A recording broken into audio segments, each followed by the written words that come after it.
सोमवारी मध्यरात्री लातूरहून सोलापूरकडे जेसीबी घेऊन जाणाऱ्या ट्रकला अचानक आग लागली।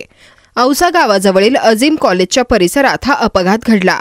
ट्रकच्या इंजिनमध्ये अचानक आग लागल्याचे लक्षात येताच चालकाने प्रसंगवधान राखत ट्रक बाजूला घेतला आणि उडी मारून स्वतःचा जीव वाचवला।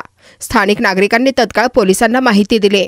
औसा पोलीस ठाण्याचे प्रभारी अधिकारी सुनील रेजितवाड यांच्या नेतृत्वाखाली पोलिसांनी घटनास्थळी धाव घेत महामार्गावरील वाहतूक थांबवले। दमकल विभागाच्या पथकाने तातडीने घटनास्थळी पोहोचून सुमारे तासाभराच्या प्रयत्नानंतर आग आटोक्यात आणली। मात्र ट्रक आणि त्यातील संपूर्ण माल जळून खाक झाला, ज्यामुळे लाखोंचे नुकसान झाले।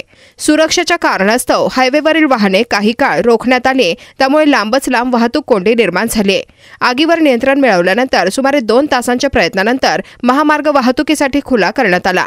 औसा पोलिसांनी या घटनेचा तपास सुरू केला असून ट्रकला आग लागण्यामागील नेमके कारण शोधण्याचे काम सुरू आहे।